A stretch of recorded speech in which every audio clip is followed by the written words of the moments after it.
Alright mga idol, yan. Magluluto tayo ngayon ng ginataan. Yan. Merong nagbigay sa atin ng suso na may bilang na 2,110. Yan po. Saka yung ating hinimay na sitaw na may bilang naman na 560 piraso. Yan.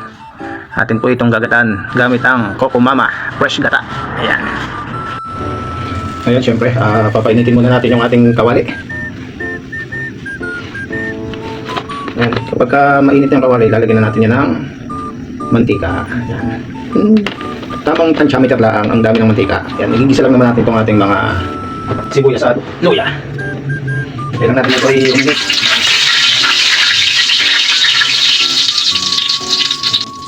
Kapag alam na natin yan i-mainit,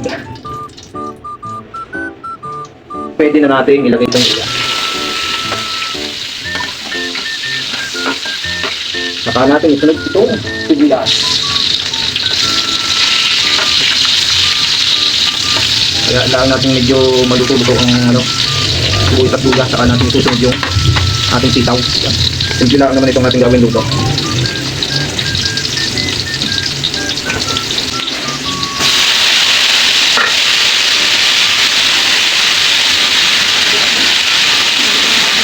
Dito makita ko yung luto. Ayan.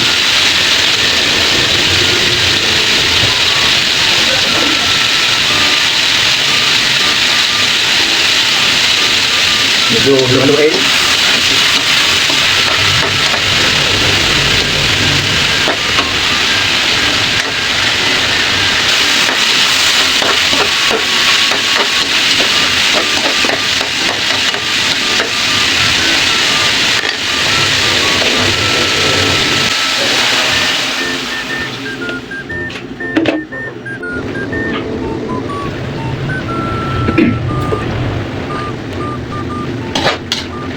Yan, kapag alam nating malambot-lambot na yung mga sitaw, pwede na natin yan timplahan.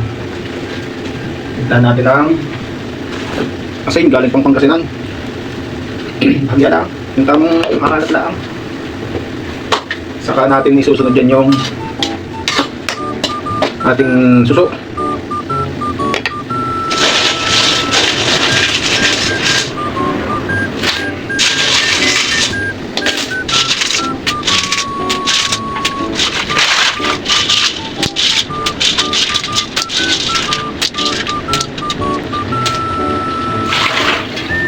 Alam niyo bang panghuli ng suso ay napakayakat?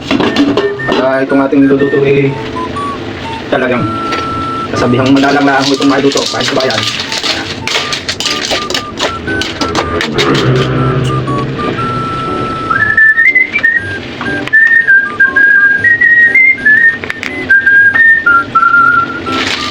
Ito naman di madali lang maluto yung suso.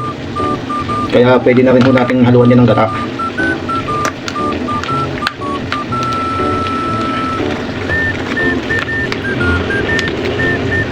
Yan, fresh gata kay Coco Mama, unang piga.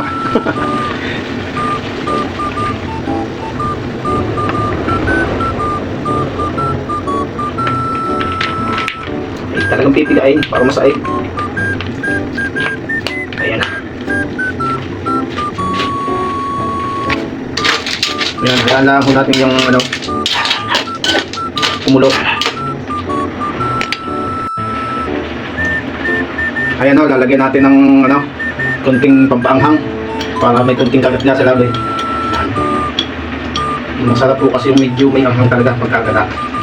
Yan, chili garlic oil, pagkakaanghang. Ganun nakalagay dito binasa ko lang.